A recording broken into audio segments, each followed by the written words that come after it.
जय श्री कृष्ण, जय श्री राम।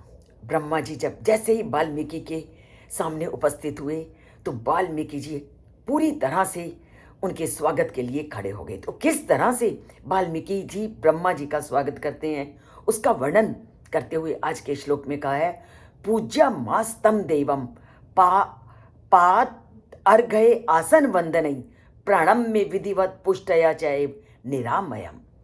कि जैसे ही वाल्मीकि मुनि ने ब्रह्मा जी को अपने सामने देखा तो सबसे पहले तो पूरे आश्चर्य से वो चकित हो गए और अपनी वाणी को अपने नियंत्रण में करके उन्होंने उसके बाद क्या किया, उन्होंने उसके बाद उनके पैरों को जल से धोया, उनको अर्घ्य लाए, उनके लिए उनको विधिवत आसन प्रदान किया और अनेकों स्तुतियों के द्वारा भगवान ब्रह्मा जी की उन्होंने पूजा की और चरणों में विधिवत प्रणाम करके उसके बाद कुशल समाचार पूछा। तो ये पूरी पद्धति हमारी अतिथि के प्रति आदर भाव और सम्मान की भावना को प्रकट करती है कि अतिथि का हमने किस प्रकार स्वागत करना है, उसको सम्मान प्रदान करना है और उसके प्रति श्रद्धा का भाव रखना है और कैसे उससे कुशल क्षेम पूछना है। ये परंपरा सदियों से हमारे देश में चली आई। कृष्ण जी ने सुदामा जी को भी इसी प्रकार उनके चरणों को धो करके उन्हें आसन पर आसीन करके उसके बाद उनका कुशल क्षेम पूछा।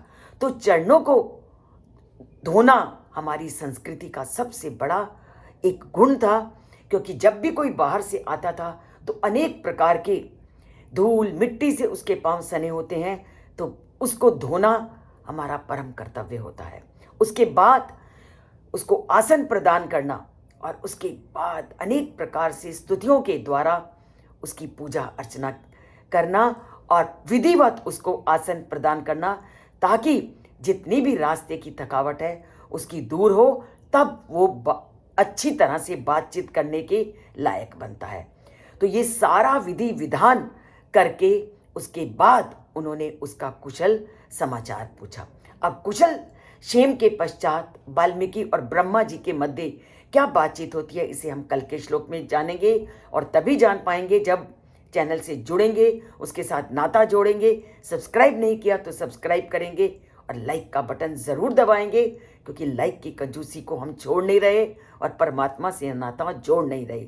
परमात्मा से नाता जोड़िए, लाइक का बटन दबाइए और जन जन और घर घर में रामायण के इस श्लोक को प्रतिदिन पहुंचाइए। जय श्री राम, जय श्री कृष्ण लिखकर परमात्मा के प्रति अपने भावों को प्रकट कीजिए।